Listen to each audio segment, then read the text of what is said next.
ஆண்டவர் மறுமை இரட்சகருமாகிய இயேசு கிறிஸ்துவின் நாமத்தில் புத்தாண்டின் முதல் குடும்ப கூடுகைக்கு உங்கள் யாவரையும் வரவேற்கிறேன். கர்த்தர் இந்த வருஷத்திலும் அவருடைய பாதத்தில் அமர்ந்து அவருடைய வார்த்தையை கேட்பதற்கு அவர் நமக்கு கொடுத்த கிருபைக்காக நாம் நன்றி செலுத்துவோம். எனக்கு அருமையான தேவனுடைய அன்பு பிள்ளைகளே, இந்த செய்திகளின் நோக்கம் பரலோகத்துக்கு ஜனங்களை ஆயத்தப்படுத்துவது. உலகத்தின் ஆசீர்வாதங்களுக்காக இன்றைக்கு லட்சக்கணக்கான கூட்டங்கள் நடைபெற்றுக் கொண்டிருக்கிறது. அது நாம் பரலோகத்தின் காரியத்திற்கு முதலிடம் கொடுப்போமே, ஆனால் அதை நான் கூடுதலாக தருவேன் என்று கர்த்தர் கொடுத்த வாக்கு தத்தம். ஆகவே அதற்காக ஓடுவதும் அதற்காக முயற்சி செய்வதும் தேவையற்ற ஒன்று. நான் தேவனுடைய ராஜ்யத்துக்கு அடுத்த காரியங்களிலே என்னுடைய தரிசனத்தை வலுப்படுத்துவேனே, ஆனால் இவ்வுலகத்தின் டெம்பரரியான நிலையற்ற ஆசீர்வாதங்கள் கர்த்தர் நமக்கு கூடுதலாக தரக்கூடியது. இன்றைக்கு நம்முடைய கையில ஒரு பாஸ்போர்ட்டும் ஒரு விசாவும் ஒரு தேசத்துக்கு போவதற்கு சரியானதாக இருக்குமே, ஆனால் நாம் மிக கான்பிடென்டாக இருப்போம், நான் போக வேண்டிய தேசத்துக்கு போய் சேருவேன் என்று சொல்லி. அதுபோல இன்றைக்கு நாம் அந்த கடவுச்சீட்டை நாம் பெற்றுக்கொண்ட மக்களாக பரலோகத்துக்கு ஆயத்தமாகி இருக்கிறோமா? ஏதோ சில பாவங்கள் இருக்கிறது, அதை கர்த்தர் கடைசி நேரத்தில் மன்னித்து எனக்கு அனுமதி கொடுத்து விடுவார் என்று இருப்போமே, ஆனால் நம்மை பார்க்கிலும் பரிதபிக்கப்படத்தக்கவர்கள் இல்லை. நமக்கு ஏன் ஆயுசு நாட்கள் கூட்டி கொடுக்கப்படுகிறது என்று சொன்னால், நாம் இன்னும் நம்மை பரிசுத்தப்படுத்திக் கொள்வதற்கு, இன்னும் நம்மை சரி செய்து கொள்வதற்கு. ஏன் நமக்கு பலவீனங்களும் போராட்டங்களும் வருகிறது என்று சொன்னால், நாம் எதிலே பலவீனமாக இருக்கிறோமோ அதை சுட்டி காட்டுவதற்காக கர்த்தர் அப்படிப்பட்ட பாடுகளை நம்முடைய வாழ்க்கையில அனுமதிக்கிறார். ஆகவே பாடுகளும் ஆயுளும் கர்த்தர் நமக்கு கொடுத்திருப்பது அவரை இன்னும் அதிகமாக நாம் கிட்டி சேருவதற்கு அவர் பாராட்டின மிக மிக பெரிய கிருபை. இந்த உலகத்துல அத்தனை ஐஸ்வர்யங்களும் ஒரு மனிதருக்கு வறுமையானால் அவர் ஒரு சாபத்துக்குள்ளானவர். அவருடைய சிந்தனைகள் எல்லாம் அந்த ஐஸ்வர்யத்தின் மீது தான் இருக்கும். நான் ஐஸ்வர்யத்தை மறந்துவிட்டு ஆண்டவரோடு நான் உறவாடி கொண்டிருப்பேன் என்று ஒரு ஐஸ்வர்யவான் சொல்வானே, ஆனால் அவர் ஏமாற்றுக்காரர். அதற்கு அநேக உதாரணங்களை இயேசு கிறிஸ்து இந்த உலகத்துல வாழ்ந்த நாட்களிலே நமக்கு கற்றுக் கொடுத்திருக்கிறார். இன்றைக்கும் நாம் கற்றுக்கொள்ள போகிற ஒரு சத்தியம் என்ன என்று சொன்னால், தேவையானது ஒன்றே. ஆண்டவராகிய இயேசு கிறிஸ்து உலக பிரகாரமாக ஒரு வீட்டிற்கு அவர் மனிதனாக வாழ்ந்த பொழுது அவர் சென்று வருகிற ஒரு இல்லம் லாசருடைய இல்லம். ஒரு முறை அவர் அந்த வீட்டுக்கு போகிறார். அந்த வீட்டுல மூத்த பெண் அல்லது அந்த வீட்டினுடைய உரிமையாளர் என்ற நிலைமையில இருந்தவர்கள் மார்த்தாளாக இருக்கக்கூடும். நீங்கள் லூக்கா 10ஆம் அதிகாரத்திலே பார்ப்பீர்களே, ஆனால் இயேசு கிறிஸ்து மார்த்தாளுடைய வீட்டுக்கு அவர் செல்கிற அந்த சம்பவம் சொல்லப்பட்டது. 38ஆம் வசனம், அவர்கள் பிரயாணமாய் போகையில் அவர் ஒரு கிராமத்தில் பிரவேசித்தார். அங்கே மார்த்தாள் என்னும் பெயர் கொண்ட ஒரு ஸ்திரீ அவரை தன் வீட்டிலே சேர்த்துக் கொண்டாள் என்று போடப்பட்டுள்ளது. ஆகவே அது மார்த்தாளுடைய இல்லம். அந்த வீட்டிற்கு அவர் ஒன்றுக்கு மேற்பட்ட தடவைகள் சென்றிருக்கக்கூடும். அந்த இல்லத்துக்கு அவர் போகிறார். அங்கே அவரை கண்டவுடனே அவருடைய சகோதரி, மார்த்தாளுடைய சகோதரி மரியாள் ஆசையாக இயேசுவின் பாதத்திலே வந்து அமர்ந்து அவருடைய வாயிலிருந்து வருகிற வசனத்தை கேட்பதிலே உற்சாகமாக இருந்தார். ஆனால் மார்த்தாளுக்கு கோபம் வருகிறது. அவள் வீட்டு வேலைகளை செய்வதிலும் ஒழுங்குபடுத்துவதிலும் அவள் தன்னை அதிகமாக ஈடுபடுத்திக் கொண்டாள். வெளியே இருந்து பார்ப்பதற்கு மார்த்தாள் மிக ஒரு அருமையான பெண்மணியாக தோன்றும்.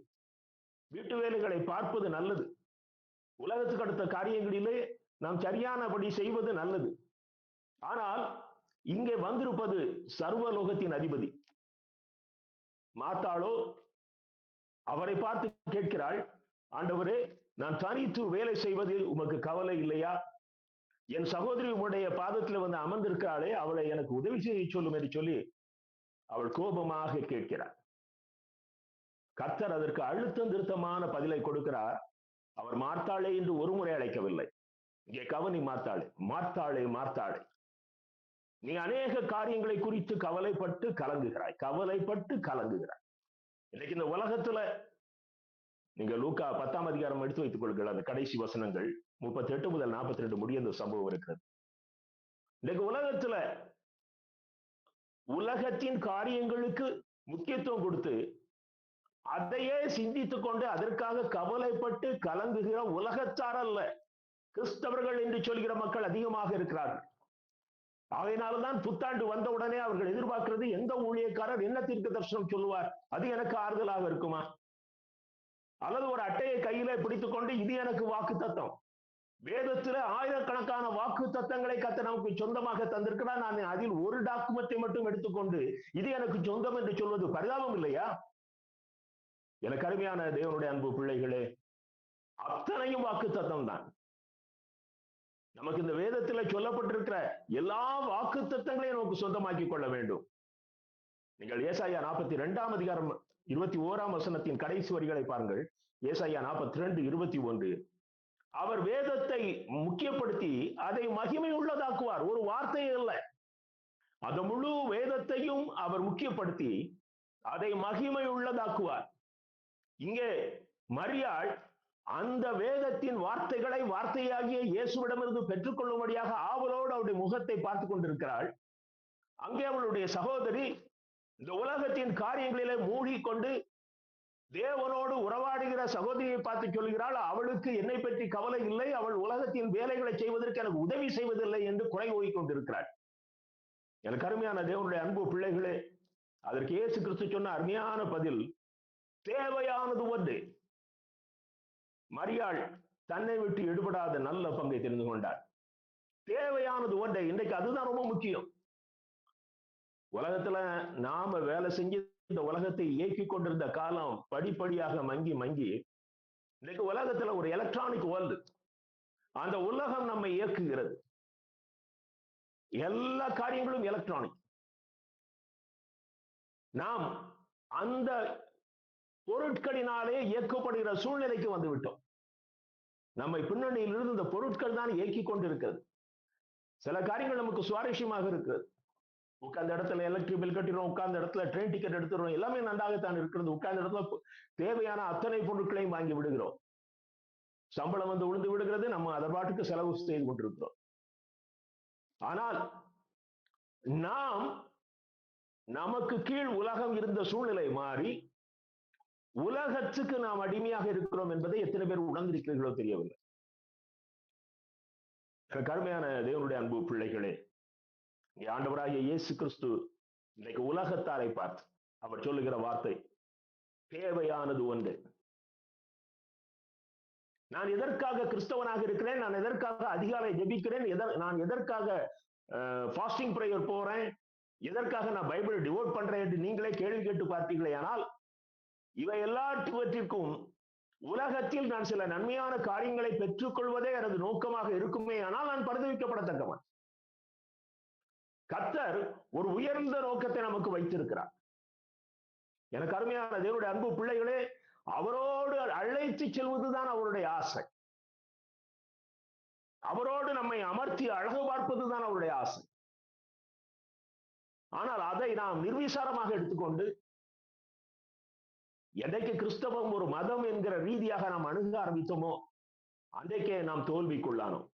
நம்ம எப்பவுமே ஆண்டவருடைய பிள்ளையா இருக்கோமான்னு உரசி பார்க்கணும். வேதத்தின் வசனத்தின் அடிப்படையிலே நான் கர்த்தருடைய பிள்ளையாக இருக்கிறேனா என்பதை நாம் உரசி பார்க்க வேண்டும். எனக்கு அருமையான தேவனுடைய அன்பு பிள்ளைகளே, இங்கே யோவான் சொல்வதை பாருங்கள். 1 யோவான் 1 அதிகாரம் 3 வசனத்திலே, எங்களுடைய ஐக்கியம் பிதாவோடும் அவருடைய குமாரனாகிய இயேசு கிறிஸ்துவோடும் இருக்கிறது. இங்க ஆண்டவர் சொல்லுகிறார் மரியாதை பார்த்து, அவள் தன்னை விட்டு எடுக்கப்பட முடியாத ஒரு நல்ல பங்கை தெரிந்து கொண்டார். அப்போ அந்த நல்ல பங்கு என்றால் அது தேவனோடு உள்ள உறவு, தேவனோடு பங்காளி. உன்னுடைய வாழ்க்கையிலே நீ முழுமையாக தேவனுடைய பங்காளியாக இருக்கிறாயா, இல்ல உன்னுடைய வாழ்க்கையின் ஒரு பங்கு மாத்திரம் தேவனுக்கும் அதிக பங்கு சாத்தானுக்கும் உரியதாக இருக்கிறதா, அல்லது உலகத்துக்கு உரியதாக இருக்கிறதா? இங்க இயேசு கிறிஸ்து சொல்வது, எனக்கு முக்கியத்துவம் கொடுக்கும் பொழுது அவள் உலகத்தை மறந்து விடுகிறாள். மரியாள் உலகத்தை மறந்து விடுகிறாள். உலகத்தின் தேவைகளுக்காக அவள் செயல்படுவதை விட என்னை திருப்திப்படுத்தும் விதமாக எனக்கு பிரியமானதை செய்வதிலே அவள் முதலிடம் கொடுக்கிறாள். எனக்கு அருமையான தேவனுடைய அன்பு பிள்ளைகளே, இங்க யோவான் சொல்லுகிறார், எங்களுடைய ஐக்கியம் பிதாவோடும் அவருடைய குமாரனாகிய கிறிஸ்துவோடும் இருக்கிறது. அதை எவ்வளவு அழகாக வலியுறுத்தி சொல்கிறார் பாருங்கள். இதுதான் இன்றைக்கு நம்மிடத்தில் நாம் கேட்க வேண்டிய கேள்வி. என்னுடைய ஐக்கியம் TLC என்ற ஒரு திருச்சபையோடு இருக்கிறதா, அல்லது திருச்சபையை என்கிற ஐக்கியத்தை உருவாக்கி கொடுத்த இயேசுவோடு இருக்கிறதா? ஐக்கியத்தை உருவாக்கி கொடுக்கிறது கர்த்தர் தான், நல்ல ஐக்கியம். ஆனால் அதற்குள் நான் கர்த்தரோடு தான் நெருங்கியிருக்க வேண்டுமே ஒழிய, என்னுடைய நோக்கம் சர்ச்சுக்கு வர்றது, சர்ச்சில் சில நிர்வாக காரியங்களை பார்ப்பதும், சர்ச்சை அலங்கரிக்கிற காரியங்களை பார்ப்பதும், சர்ச்சினுடைய பண வசதியை பெருக்குவதை குறித்த காரியங்களை பேசுவதும் ஒரு மனிதனுக்கு ஒரு லெஸ் இம்பார்ட்டன்ட், அது ஒரு சிறிய காரியம். அதனுடைய இந்த திருச்சபையினுடைய ஸ்தாபகர் யார் என்று சொன்னால் அது பரிசுத்த ஆவியானவர். அதான் நம்ம அப்போஸ்தலர் 20ஆம் அதிகாரத்துல பார்க்கிறோம். ஆகவே இந்த தேவனுடைய காரியங்களிலே நான் முழுமையாக அர்ப்பணிக்கப்பட்டிருக்கிறேனா? அந்த முழு பங்கையும் நான் தேவனுக்கு கொடுத்திருக்கிறேன். என்னுடைய வாழ்க்கையில் உள்ள முழு பங்கும் தேவனுக்கு இருக்கிறதா? இன்னுமாக நீங்கள் வெளிப்படுத்தல் 1ஆம் அதிகாரம் 9ஆம் வசனத்திலே பார்ப்பீர்களே, ஆனால் அங்கே யோவான் சொல்கிறார், இயேசு கிறிஸ்து நிமித்தம் வருகிற உபத்திரவத்துக்கும் அவருடைய ராஜ்யத்துக்கும் அவருடைய பொறுமைக்கும் உடன் பங்காளனுமாய் இருக்கிற யோவான். இயேசு கிறிஸ்துவின் நிமித்தம் வருகிற உபத்திரவத்துக்கு பங்காளி, இயேசு கிறிஸ்துவின் நிமித்தம் வருகிற பொறுமைக்கு பங்காளி, இயேசு கிறிஸ்துவனுடைய ராஜ்யத்துக்கு பங்காளி. பாடுகளுக்கு நாம் பங்காளிகளா இருக்கணும். இன்னைக்கு இவ்வளவு பெரிய கிறிஸ்தவ உலகம் ஒன்று இன்னைக்கு உலகத்தில் இருக்கிறது என்று சொன்னால், எல்லா பகுதிகளுக்கும் நமக்கு முன்னர் இயேசு கிறிஸ்துவை சொந்த இரட்சகராக ஏற்றுக்கொண்ட பிள்ளைகள் அப்போஸ்தலர்களாக, மிஷனரிகளாக கடந்து சென்று தங்களுடைய வாழ்க்கையின் அத்தனை தேவைகளையும், உலக பிரகாரமான தேவைகளை இழந்து, உலக பிரகாரமான சுகபோக வாழ்க்கைகளை இழந்து தங்களை அர்ப்பணித்ததினாலே இன்னைக்கு நாம் ஒவ்வொரு இடங்களிலே திருச்சபைகளை வைத்து ஐக்கியமாக இருக்கிறோம். எந்த ஒரு பாரம்பரிய திருச்சபையும் ஒரு மனிதனாலே, ஒரு மனிதனுடைய முயற்சியினாலே அல்லது கூட்டு முயற்சியினாலே உருவானதல்ல. கர்த்தர் தம்முடைய பிள்ளைகளை அனுப்பி, அவங்க வந்த உடனே ஒரு சபையை ஸ்தாபிக்க முடியல. அவர்கள் வந்து விதைக்கிற காரியத்தை மாத்திரம் பண்ணினார்கள். விளைய செய்தது தேவன் தான். அதற்கு பிறகு அவர்களை தொடர்ச்சியாக வந்த மிஷனரிகள் அந்த இடங்களிலே மீண்டுமாக அந்த பகுதிகளிலே ஊழியம் செய்து உருவானதுதான் பாரம்பரிய திருச்சபைகள். எனக்கு அருமையான தேவனுடைய அன்பு பிள்ளைகளே, நான் இதோட 3 முறை தரங்கம்பாடி TLC திருச்சபையில் ஆண்டவருடைய வார்த்தையை பகிர்ந்து கொண்டிருக்கிறேன். அந்த இடம் வந்து ஒரு நல்ல ஒரு அருமையான சத்தியத்தை பேசுகிற இடம். ஒரு திருச்சபை, சுற்றிலும் பரிசுத்தவான்களுடைய கல்லறைகள். திருச்சபை பரிசுத்தவான்களின் கல்லறைகளின் மீது கட்டப்பட்டிருக்கிறது. நமக்கு முன்னோடியாக எத்தனையோ பரிசுத்தவான்கள் தங்களுடைய வாழ்க்கையின் முழு பங்கையும் கர்த்தருக்கு கொடுத்தபடினாலே இன்றைக்கு நீயும் நானும் சுகபோகமாக ஆலயத்துக்குள் உட்கார்ந்து தேவனை தரிசித்துக் கொண்டிருக்கிறோம். இப்படிப்பட்ட பங்குதான் கர்த்தர் சொல்லுகிறார், நீ அப்படி தெரிந்து கொள்வாயானால் நீ சரியான ஒன்றை தெரிந்து கொண்டாய். உன்னுடைய வாழ்க்கையிலே அழிக்க முடியாத ஒன்றை, அததான் ஒரு அழகான வார்த்தை சொல்றாரு, அது தேவையான ஒன்று. என் அருமையான தேவனுடைய அன்பு பிள்ளைகளே, இந்த தேவையான ஒன்றை நான் என்னுடைய வாழ்க்கையிலே இந்த வருஷத்திலாவது பெற்றுக்கொள்ள வேண்டும். 2024 வரைக்கும் நான் எப்படியோ இருந்து விட்டேன். இந்த செய்தியை கேட்ட சிலரோடு நான் அவ்வப்பொழுது பேசும் பொழுது சிலருடைய வார்த்தைகள் எனக்கு வேதனையாக இருக்கும். இன்னமும் அவர்களுடைய அந்த சிந்தனைகளிலே ஒரு முன்னேற்றம் வரவில்லை. ஒரு நாள் ஒரு சகோதரரோடு பேசிக் கொண்டிருந்தேன். அவருடைய திருச்சபை குறித்து, அவருக்கு இந்த செய்தி அவர் ரெகுலராக கேட்கிற நபர் அல்ல, ஆனால் அவருடைய திருச்சபை குறித்த ஒரு பாரம் இருந்தது. அந்த பாரத்தின் மத்தியிலே அவர் சொன்ன காரியங்கள் எல்லாம், அவர் அதற்காக ஒவ்வொரு மனிதர்களை அவர் குறிப்பிட்டு சொல்லிக் கொண்டிருந்தார். இவர் சரியாக இருந்தால் எப்படி இருந்திருக்கும், இவர் சரியாக இருந்தால் எப்படி இருந்திருக்கும் என்று.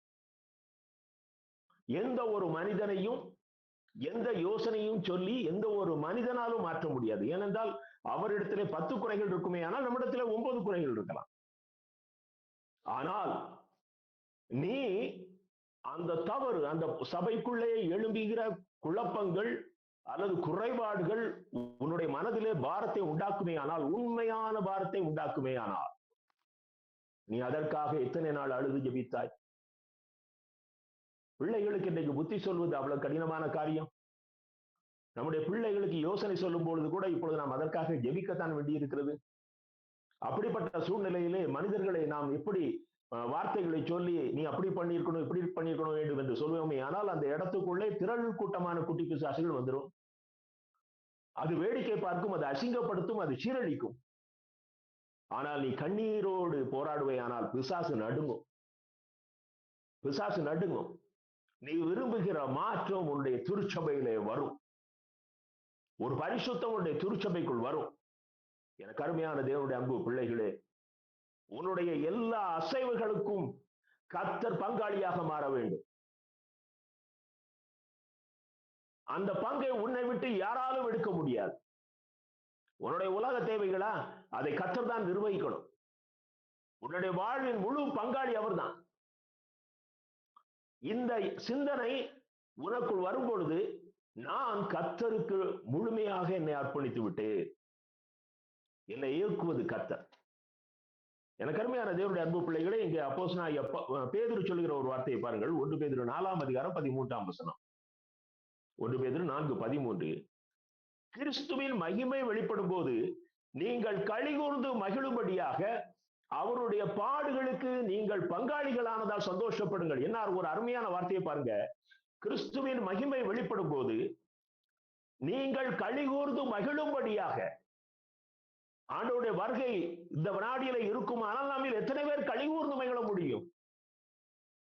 அல்லது என்னுடைய வாழ்வின் கடைசி நாள் நெருங்கி விட்டது, நான் கர்த்தரை இன்னும் சில நாட்களிலே, சில நிமிஷங்களிலே, சில நாடுகளிலே நான் பார்க்க போகிறேன் என்றால், நம்முடைய இருதயத்திலே எத்தனை பேர் களிகூர்ந்து மகிழ்கிற சூழ்நிலையில இருக்கிறோம்?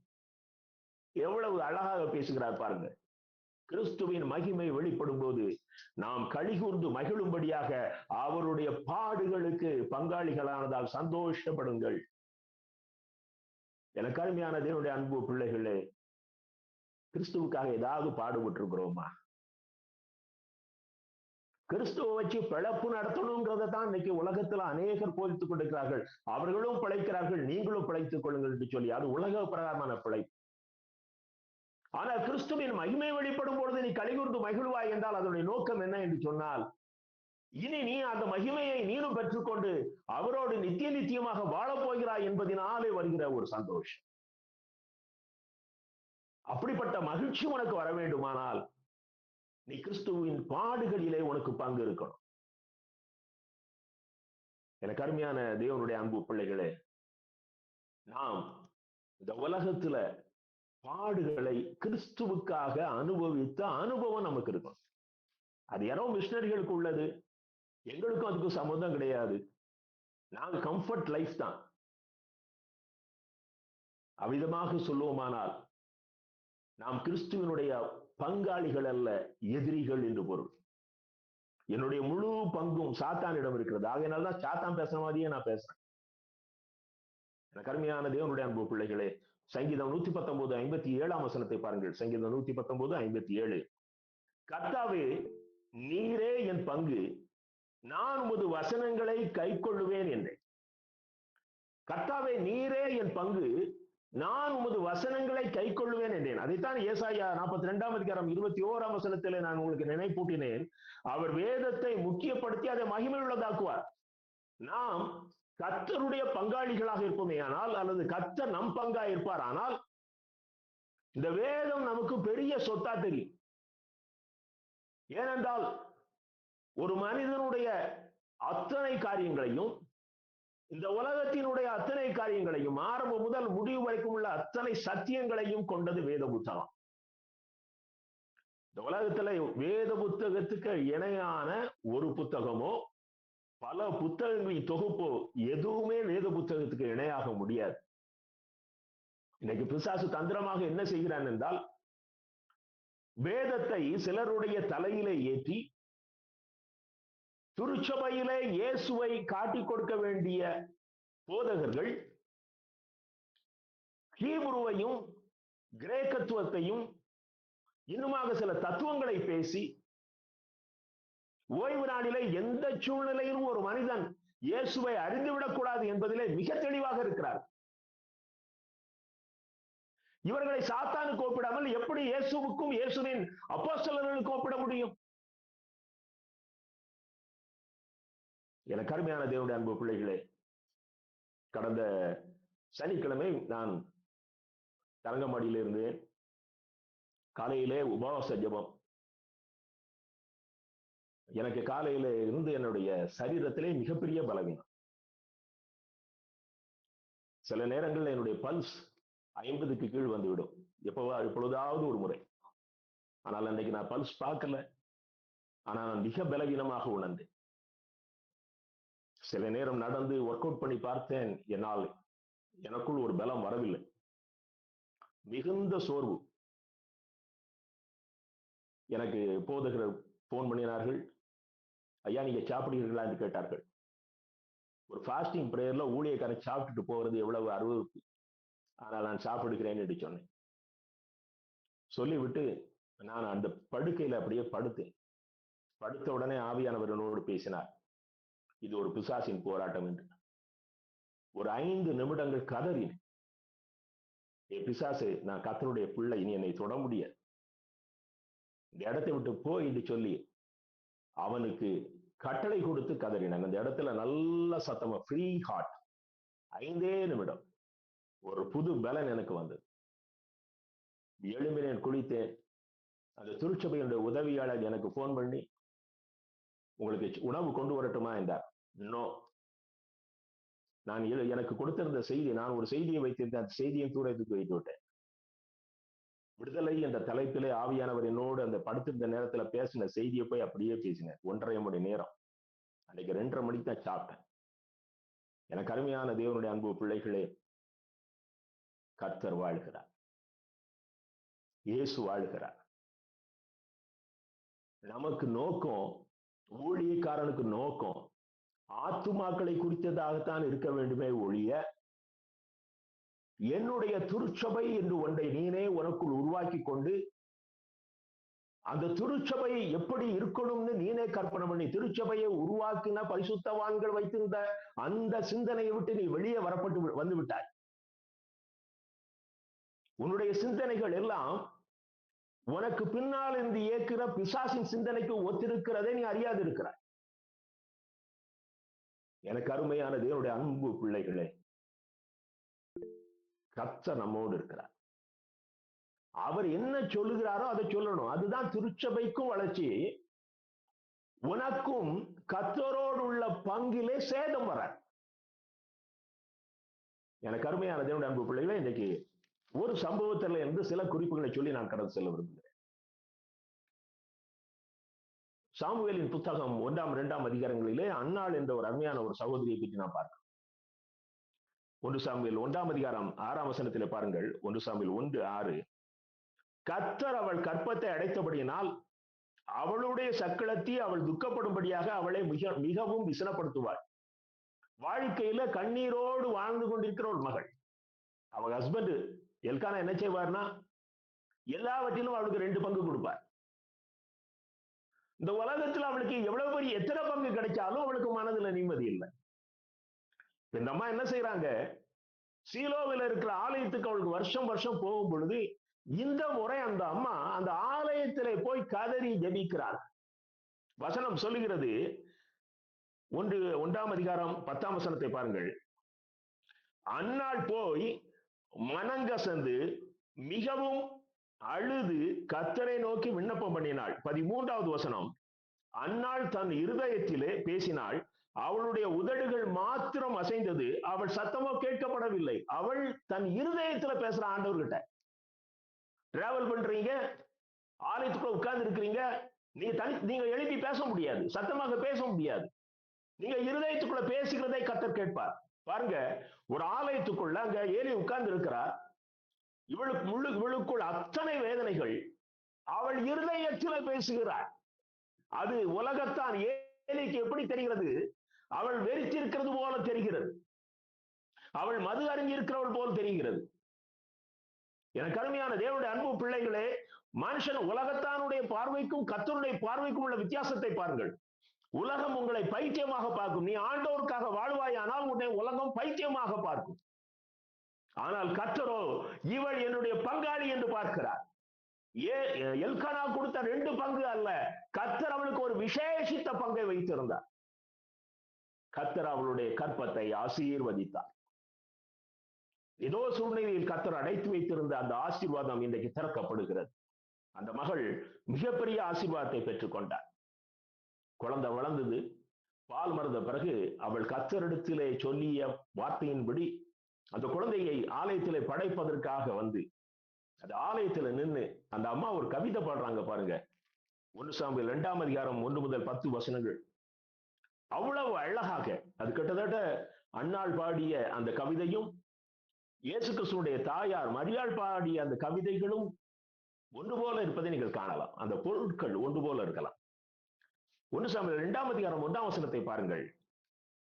அப்பொழுது அன்னாள் ஜெபம் பண்ணி, என் இருதயம் கர்த்தருக்குள் களி கூறுகிறது, என் கொம்பு கர்த்தருக்குள் உயர்ந்திருக்கிறது, என் பகைஞரின் மேல் என் வாய் திறந்திருக்கிறது, உம்முடைய ரட்சிப்பினாலே சந்தோஷப்படுகிறேன். என் இருதயம் களி கூறுகிறது என்று சொல்லவில்லை, என் இருதயம் கர்த்தருக்குள் களி கூறுகிறது. என் பலம், என் கொம்பு உயர்ந்திருக்கிறது என்று சொல்லவில்லை, என் பலம் கர்த்தருக்குள் உயர்ந்திருக்கிறது. அன்றைக்கு எனக்கு ஒரு பலவீனம் வந்தது, ஆனால் சிறிது நேரத்திலே கர்த்தருக்குள் எனக்கு ஒரு பலம் வந்தது. எனக்கு அருமையான தேவனுடைய அன்பு பிள்ளைகளே, நீங்கள் தேவையான ஒன்றை நீங்கள் பெற்றவர்களாக இருப்பீர்களே ஆனால், தேவையான ஒன்றை தெரிந்தெடுத்தவர்களாக இருப்பீர்களே ஆனால், உங்களுடைய வாழ்க்கையின் அத்தனை காரியங்களும் கர்த்தருக்குள் இருக்க வேண்டும். உங்களுடைய வாழ்க்கையின் அத்தனை செயல்களும் கர்த்தருக்குள் இருக்க வேண்டும். நெகேமியா 8ஆம் அதிகாரம் 10ஆம் வசனத்தை பாருங்கள்.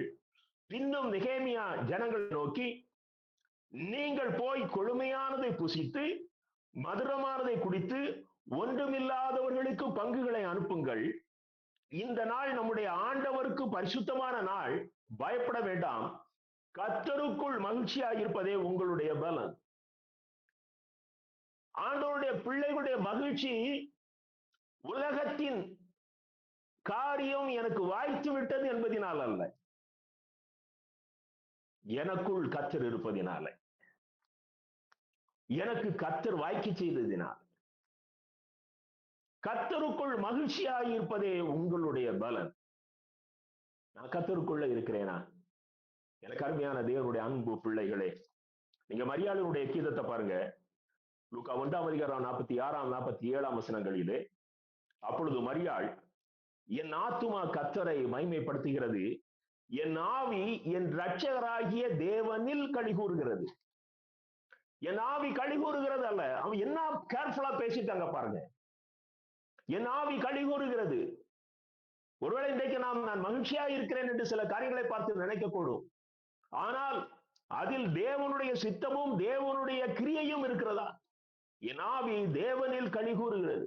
எனக்கு அருமையான தேவனுடைய அன்பு பிள்ளைகளே, நீங்கள் அத்தனை ஆசீர்வாதங்களையும் இழந்திருந்தாலும் நீங்கள் கர்த்தருக்குள் களி கூற முடியும். அதைத்தான் ஆபகுவுக்கு 3ஆம் அதிகாரம் 17ஆம் 18ஆம் வசனங்களிலே சொல்லுகிறார். நான் அத்தனையையும் இழந்தாலும் நான் கர்த்தருக்குள் மகிழ்ச்சியாய் இருப்பேன், என் தேவனுக்குள் களி கூறுவேன். நான் கர்த்தருக்குள் மகிழ்ச்சியாய் இருப்பேன், என் தேவனுக்குள் களி கூறுவேன்.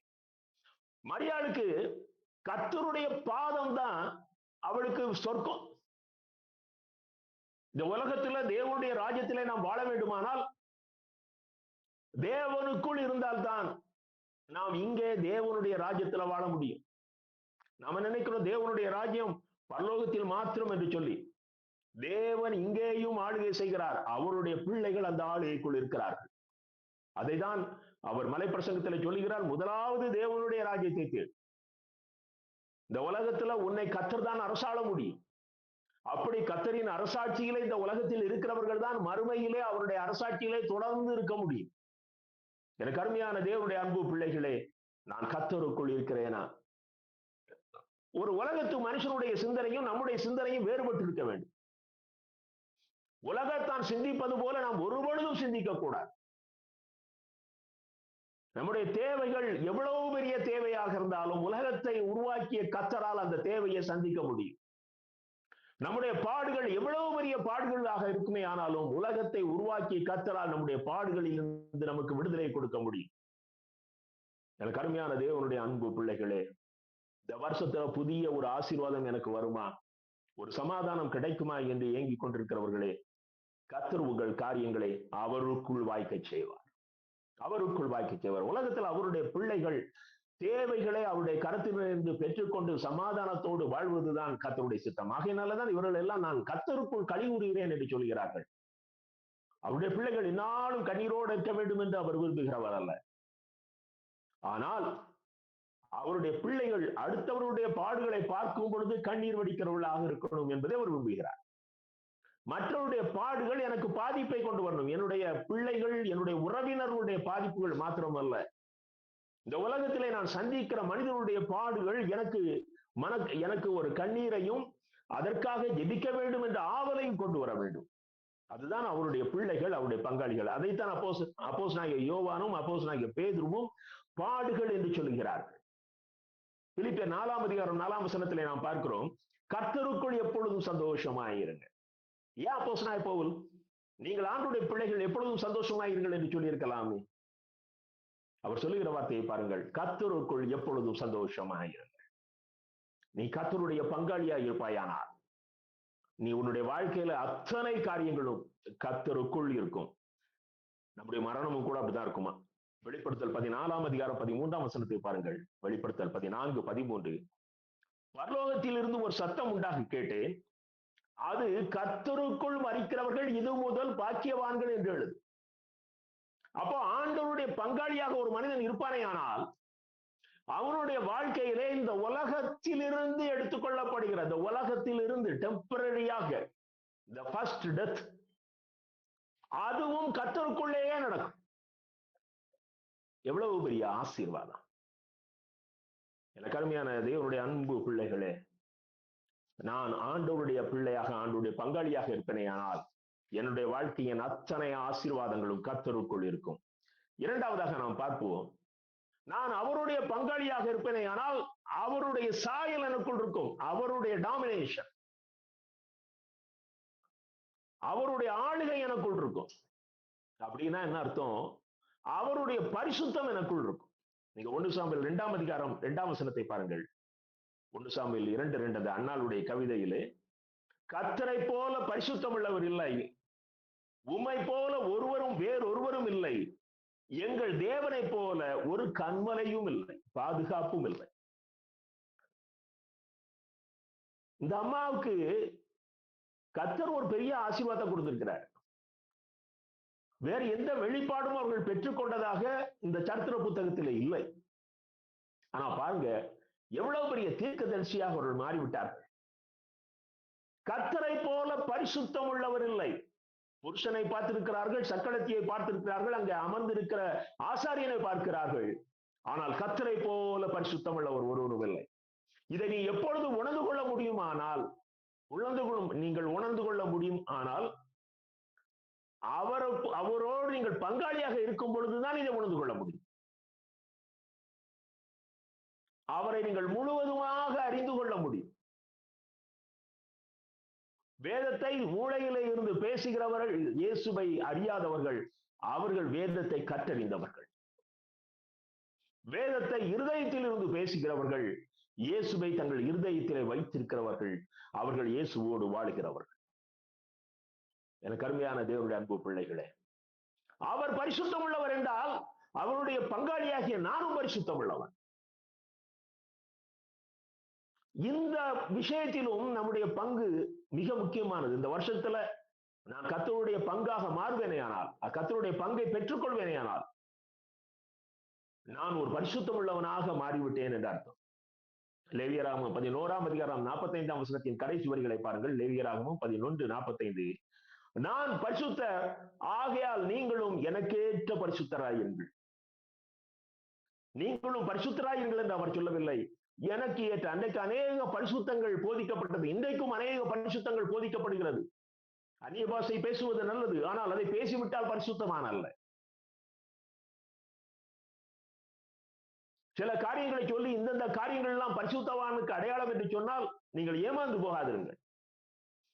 ஒருவன் பரிசுத்தவான் ஆக மாறுவானால் அவனிடத்திலே தேவனுடைய சாயல், கர்த்தருடைய சாயல் வரும். நான் பரிசுத்தர், நீங்கள் எனக்கு ஏற்ற பரிசுத்தவான்களாயிருங்கள். அதுதான் ரொம்ப முக்கியம். பரிசுத்தவான்கள் அவருடைய முழுமையான பங்காளியாகிய கர்த்தருடைய சாயலை கொண்டிருப்பார்கள். ஏசாயா 6ஆம் அதிகாரம் 3ஆம் வசனம் முதல் 5ஆம் வசனம் வரை உள்ள பகுதியை பாருங்கள். அங்கே அவர் ஒரு தரிசனம் காண்கிறார் ஏசாயா. அங்கே சேனைகளின் கர்த்தர் பரிசுத்தர் பரிசுத்தர் பரிசுத்தர்னு சொல்லி அங்கு தூதர்கள் ஓயாமல் துதித்துக் கொண்டிருக்கிறார்கள். இந்த பரிசுத்தர் பரிசுத்தர் பரிசுத்தர் என்கிற அந்த சத்தம் வரும் பொழுது தேவனுடைய மகிமை இந்த இடத்துல வருது. அப்ப ஏசாயா பார்க்கிறாரு, அவர் எப்படி இருக்கிறாரு? அவர் தன்னுடைய இயல்பான தான் இருக்கிற நிலைமையை உற்று பார்க்கிறார். அவர் என்ன சொல்றார் பாருங்க, 5வது வசனத்திலே, ஐயோ நான் அதமானேன், நான் அசுத்த உதடுகள் உள்ள மனிதன். அதற்கு பிறகுதான் அவர் ஊழியத்துக்கு ஒப்பு கொடுத்து கர்த்தர் அவரை பரிசுத்தப்படுத்துகிறார். முதலாவதாக தேவனுடைய மகிமை வரும் பொழுது அவர் தன்னுடைய இயலாமையை ஒத்துக்கொள்கிறார். தான் இருக்கிற நிலைமையை அவர் பார்க்கிறார். நான் அசுத்த உதடுகள் உள்ள மனிதன், நான் அசுத்த உதடுகள் உள்ள மனிதர்களின் நடுவே வாசம் பண்ணுகிறவன். அப்படிப்பட்ட ஜனங்கள் மத்தியில வாழ்கிறது. நீ அப்படிப்பட்ட சூழ்நிலையை முதல்ல புரிந்தால்தான் நீ பரிசுத்தவானாக முடியும். நீ அசுத்தனாக இருந்து கொண்டு நானும் பரிசுத்தவான் என்று எண்ணிக்கொண்டே சப்பை கட்டு கட்டுவாயானால் ஒரு நாளும் நீ பரிசுத்தவானாக முடியாது. ஏங்க, நாம் வாழ்வது நமக்காக. அதை முதல்ல புரிந்து கொள்ளுங்கள். ஏதோ மற்றவர்களுக்காக வாழ்கிறேன் என்கிற தத்துவம் எல்லாம் வேண்டாம். நான் வாழ்கிறது எனக்காக. நான் ரட்சிக்கப்படணும், நான் பரிசுத்தமாவன் ஆகணும், நான் தேவனுடைய சாயலை அணியணும், நான் பரலோகத்துக்கு போகணும். இது எல்லாம் நீ உனக்குள் உருவாக்கும் பொழுதுதான் இந்த ஆசீர்வாதத்துக்குள் உன் குடும்பத்தார் வரணும், உன்னுடைய திருச்சபையார் வரணும், நீ பார்க்கிற உலகத்தான் வரணுங்கிற எண்ணம் உனக்குள்ள வரும். நீரே உருப்படியாகாம மற்றவர்களை எப்படி உருப்படிக்குள் நடத்த முடியும்? எனக்கு அருமையான தேவனுடைய அன்பு பிள்ளைகளே, நாம் பரிசுத்த உள்ளவர்களாக வேண்டுமானால் அந்த ஜீவன் உள்ள தேவனோடு நாம் பங்காளியாக இருக்க வேண்டும். லூக்கா 4ஆம் அதிகாரம் 34ஆம் வசனத்திலே பாருங்கள். அங்க பிசாசு சொல்லுதுங்க, தேவனுடைய பரிசுத்தர் என்று உரத்த சத்தமிட்டது. இயேசு கிறிஸ்துவை பார்த்து சொல்லுது, இவர் தேவனுடைய பரிசுத்தர். அதை கண்ட்ரோல் பண்ண முடியல. பிசாசு கூட ஒத்துக்கிடுது, இயேசு கிறிஸ்து தேவனுடைய பரிசுத்தர். எனக்கு அருமையான தேவனுடைய அன்பு பிள்ளைகளே, இங்கே மரியாளின் கீதம் லூக்கா 1ஆம் அதிகாரம் 49ஆம் வசனத்திலே பாருங்கள். வல்லமை உடையவர் மகிமையானவைகளை எனக்கு செய்தார், அவருடைய நாமம் பரிசுத்தம் உள்ளது. அவருடைய நாமம் பரிசுத்தம் உள்ளது. பரிசுத்த ஆவியினுடைய நிறைவை பெற்று தேவகுமாரனை மாம்சத்திலே பெற்றெடுத்த சகோதரியினுடைய கீதத்தை பாருங்கள். அவருடைய நாமம் பரிசுத்தம் உள்ளது. எனக்கு அருமையான தேவனுடைய அன்பு பிள்ளைகளே, இந்த பரிசுத்தத்துக்கு நாம் பங்காளிகளாக வேண்டுமானால், இந்த பரிசுத்தத்தை நாம் சுதந்திரித்துக் கொள்ள வேண்டுமே ஆனால், இந்த பரிசுத்த தெய்வத்தை நாம் முழுமையாக ஏற்றுக்கொண்டிருக்க வேண்டும். அவருக்குள் நம்முடைய வாழ்க்கை கட்டப்பட்டிருக்க வேண்டும். மூன்றாவதாக பாருங்கள், 1 சாமுவேல் 2ஆம் அதிகாரம் 3ஆம் வசனம், அந்த அம்மாவுடைய கவிதை. இனி மேட்டிமையான பேச்சை பேசாதிருங்கள், அகந்தையான பேச்சு உங்கள் வாயிலிருந்து புறப்பட வேண்டாம். கர்த்தர் ஞானம் உள்ள தேவன், அவர் செய்கை யதார்த்தம் அல்லவோ. இந்த அம்மாக்குள்ள சிந்தனையில அநேக காரியங்கள் வருகிறது. அவங்க எல்கானாவை நினைச்சிருப்பாங்க, அவங்க பெனினால நினைச்சிருப்பாங்க. அவர்கள் இப்பொழுது அவருடைய சிந்தனையில வருகிற காரியத்தை பாருங்கள். இனி மேட்டிமையான பேச்சை பேசாதிருங்கள், அகந்தையான பேச்சு உங்கள் வாயிலிருந்து வர வேண்டாம். எனக்கு அருமையான தேவனுடைய அன்பு பிள்ளைகளே, நீங்கள் கர்த்தருடைய பங்காளியாக மாறுவீர்களே ஆனால் நீங்கள் ஒத்துக்கொள்ள வேண்டிய ஒரு காரியம், நான் ஒன்றுமில்லை, ஐ எம் நத்திங். நான் கிறிஸ்துவின் பங்காளி என்றால் எனக்குள் கிறிஸ்து வாசம் பண்ணுகிறார். இனி என்னை இயக்குபவர் அவர்தான். நான் ஒன்றுமில்லை. இன்னும் அதை நான் தெளிவாக சொல்வேனே ஆனால், அவருக்குள் நான் மரித்தவன்.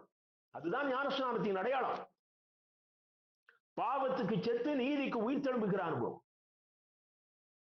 அதைத்தான் அம்மா அவ்வளவு அழகா சொல்றாங்க. எவ்வளவு அழகா பேசிடுறோம். நான் அந்த பதவியில இருந்தா நான் நல்லா செஞ்சிருப்பேன்.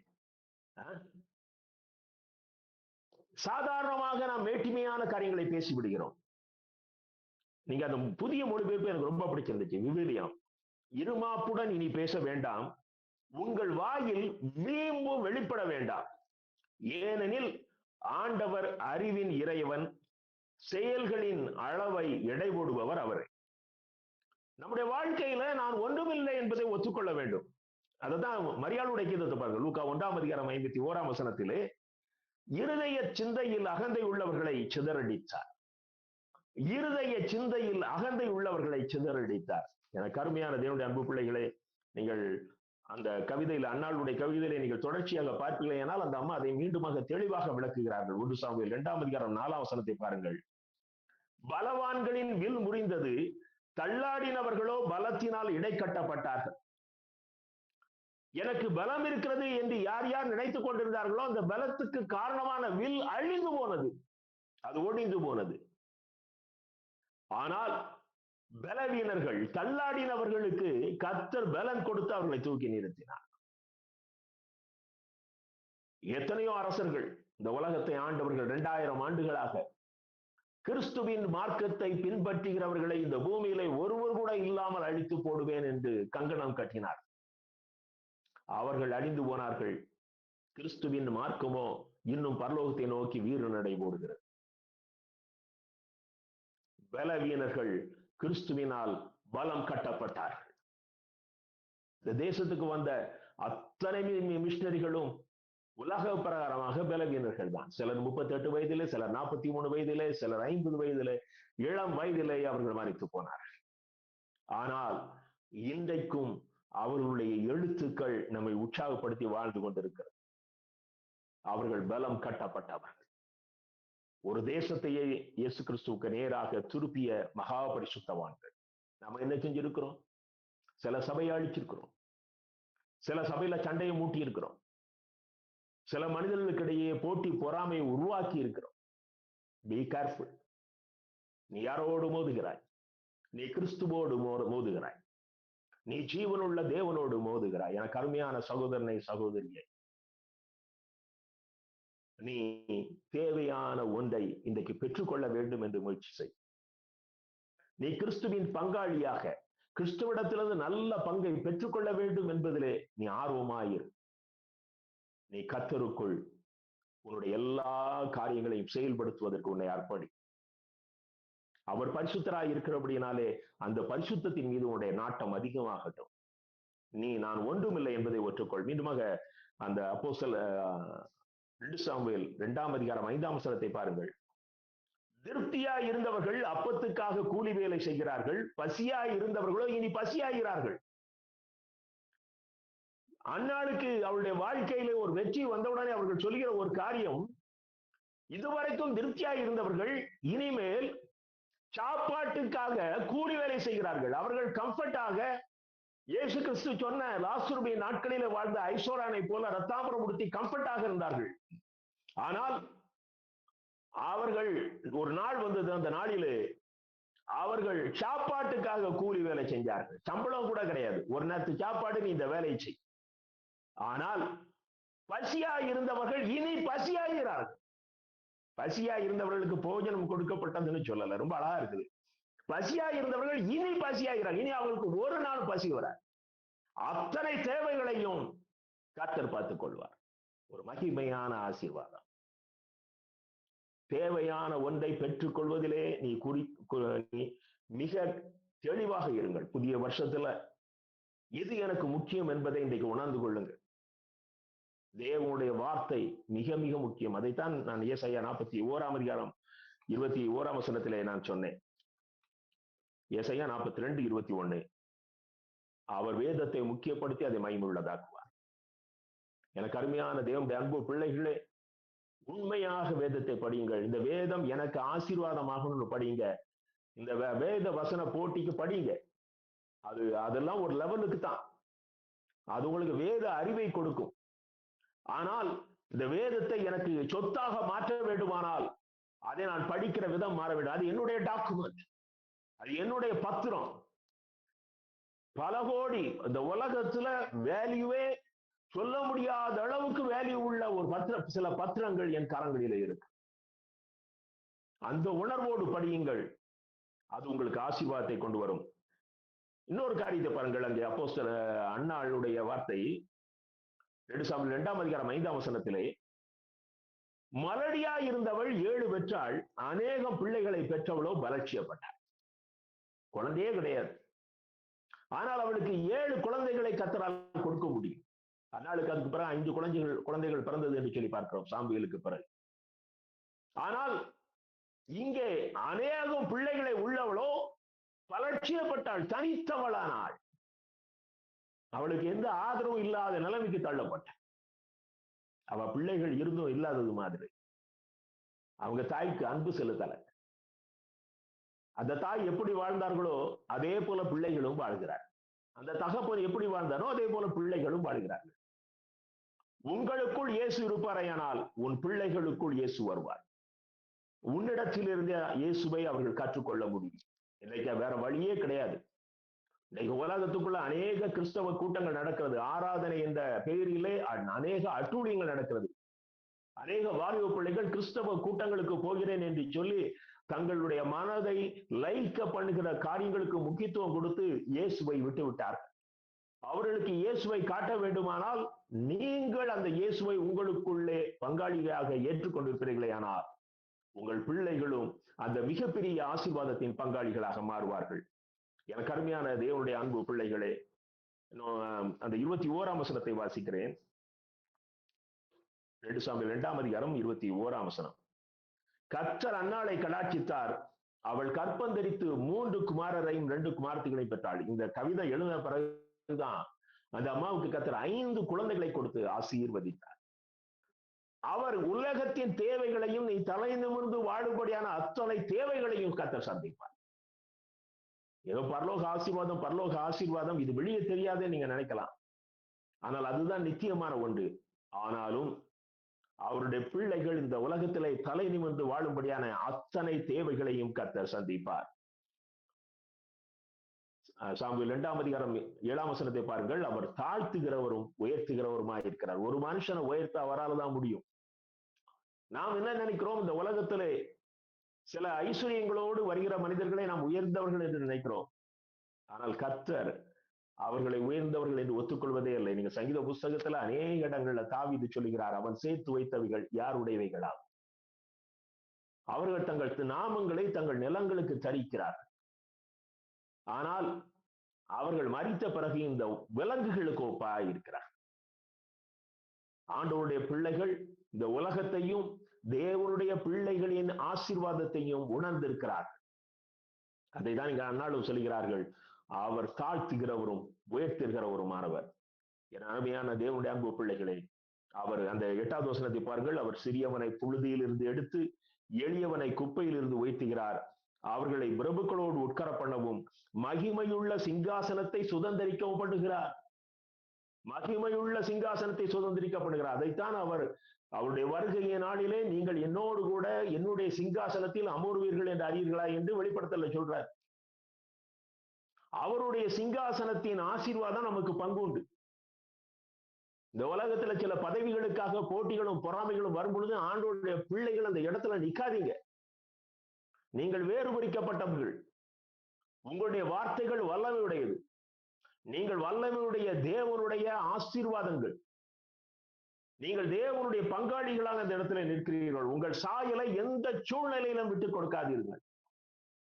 கர்த்தருடைய பார்வை உங்களை விட்டு விலகாது. உங்களை பார்க்கிற கர்த்தர் அவர் தன்னிலை தானே மிகுந்த மகிழ்ச்சி அடைவார். ஒரு அன்னாள் அவள் எதிர்பார்த்த ஆசீர்வாதம் கிடைத்த உடனே இத்தனை தீர்க்க தரிசனத்தை இவ்வளவு தெளிவாக சொல்ல முடியுமே. ஆனால் எனக்கு அருமையான தேவனுடைய அன்பு பிள்ளைகளே, கர்த்தரால் தெரிந்து கொள்ளப்பட்ட நீங்கள் கர்த்தருடைய பங்காளிகளாக மாறி இருக்கிற அந்த புதிய யுகத்திலே, புதிய உடன்படிக்கை நாட்களிலே வாழ்கிற நீங்கள் மகிமையின் ஆசீர்வாதத்தை சுதந்திரித்தவர்கள். கர்த்தருடைய முழு பார்வையும் உங்கள் மீது இருக்கிறது. எந்த சூழ்நிலையிலும் கர்த்தர் உங்களை கைவிட மாட்டார்.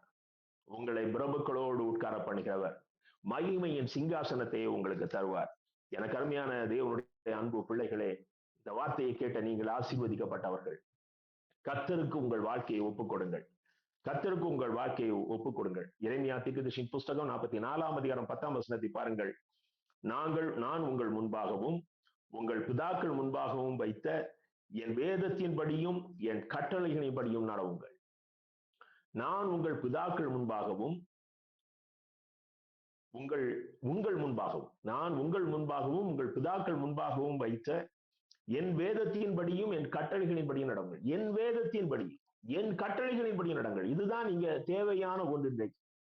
வேதத்தை வாசிப்பது அல்ல, வேதத்தின் சொற்பொழிவு கூட்டங்களுக்கு ஓடுவது அல்ல, அதன்படி நடக்கிறதற்கு உங்களை அர்ப்பணியுங்கள். ஓசியா 8:12 வாசித்து நிறைவு செய்கிறேன். ஓசியா 8:12. என் வேதத்தின் மகத்துவங்களை அவர்களுக்கு எழுதி கொடுத்தேன், அவைகளை அந்நிய காரியமாக எண்ணினார்கள். என் வேதத்தின் ரகசியங்களை, மகத்துவங்களை திருச்சபைகளுக்கு அவர் எழுதி கொடுத்திருக்கிறார். ஆனால் இன்னைக்கு திரள் கூட்டமான மக்கள் அதை அந்நிய காரியமாக எண்ணுகிறார்கள். ஒரு சர்ச்சில் ஒரு பைபிள் ரீடிங் படிக்கும் போது எத்தனை பேர் அந்த வசனத்தை, வேதத்தை திறந்து வைத்ததை கவனிக்கிறோம்? எனக்கு அருமையான தேவனுடைய அன்பு பிள்ளைகளே, கர்த்தர் ஏதாவது சூழ்நிலையில உங்களோடு பேசிக்கொண்டே இருப்பார். இந்த புது வருஷத்துல தேவையான ஒன்றை அறிந்து கொள்ளுங்கள், தேவையான ஒன்றை பெற்றுக் கொள்ளுங்கள். அது கர்த்தரோடு உள்ள உங்கள் பங்கு. அதை ஒருவனும் எடுத்து போட முடியாது. அது கர்த்தருக்குள் உங்கள் வாழ்க்கையை கட்டும். அது உங்களை பரிசுத்தத்திலே உருவாக்கும். அது நான் ஒன்றும் இல்லை, எனக்கு எல்லாமே கர்த்தர் என்று சொல்லுகிற மிக உயர்ந்த ஆசீர்வாதத்துக்குள் உங்களை வழி நடத்தும். நீங்கள் பலவீனர்கள், உங்களுக்குள் இருக்க கர்த்தர் பலசாலி. கர்த்தர் உங்களை வழிநடத்தி இந்த உலகத்தின் அத்தனை ஆசீர்வாதங்களையும் உங்களுக்கு கொடுத்து மறுமையிலே உங்களை கூட்டி சேர்ப்பார். ஆமென். கண்களை மூடி ஜெபம் செய்வோம். அன்பின் ஆண்டவரே, இந்த நாளிலும் நீர் எங்களோடு பேசிய வார்த்தைகளுக்காக நன்றி சுவாமி. இந்த வார்த்தைகளை கேட்ட அருமையான பிள்ளைகள் மீது உங்களுடைய விசேஷித்த ஆசீர்வாதம் இறங்கட்டும். ஆண்டவரே, நீர் அவர்களை பிரித்தெடுத்திருக்கிறீர். உம்முடைய பங்காளியாக நீர் மாற்றி இருக்கிறீர். உம்முடைய அத்தனை ஆசீர்வாதங்களையும் அவர்களுக்கு கொடுத்து ஒரு நாளிலே உடைய மகிமையிலே நீர் அவர்களை சேர்த்துக் கொள்ள போகிறேன். இந்த இடத்துல வந்திருக்கிற போதகர்களுக்காக, குறிப்பாக அருமையான போதகர் கேப்ரியல் ஐயாவுக்காக, ஆனந்த் ஐயாவுக்காக நன்றி செலுத்துகிறேன். ஆண்டவரே, அவர்களை கொண்டு நீர் கட்டுகிற சபைகளுக்காக நன்றி சுவாமி. உம்முடைய வல்லமையின் அபிஷேகம் அவர்கள் மீது இறங்கட்டும். இன்னைக்கு எங்களுக்கு பரிசுத்தம் உள்ள போதகர்கள் தேவையப்பா. சீரழிகிற திருச்சபைகளை தூக்கி நிறுத்துகிற பரிசுத்தம் உள்ள போதகர்கள் எங்களுக்கு தேவை. உடைய விசேஷித்த மகிமையின் அபிஷேகம் அவர்கள் மீது இறங்கட்டும்.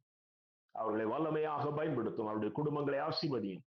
இந்த புது வருஷத்தின் மேன்மையான ஆசீர்வாதங்கள் அவர்கள் குடும்பங்களுக்கு வரட்டும். இந்த இடத்துல வந்திருக்க எல்லா குடும்பங்களுக்கும் இந்த புது வருஷம் சகல காரியங்களிலும் ஆசீர்வாதமாக இருக்கட்டும். கடந்த ஆண்டிலே அவர்கள் இழந்து போன ஆசீர்வாதங்கள், தடைகள் எல்லாவற்றையும் அகற்றி புதிய ஆசீர்வாதங்கள், தேவைகள், அருமையான பிள்ளையுடைய தேவைகளை எல்லாவற்றையும் கர்த்தர் சந்திப்பீரா. உடைய மகிமையின் ஆசீர்வாதம் இறங்கி வரட்டும். இயேசு கிறிஸ்துவின் மூலம் வேண்டிக் கொள்கிறோம் பரமபிதாவே. ஆமென்.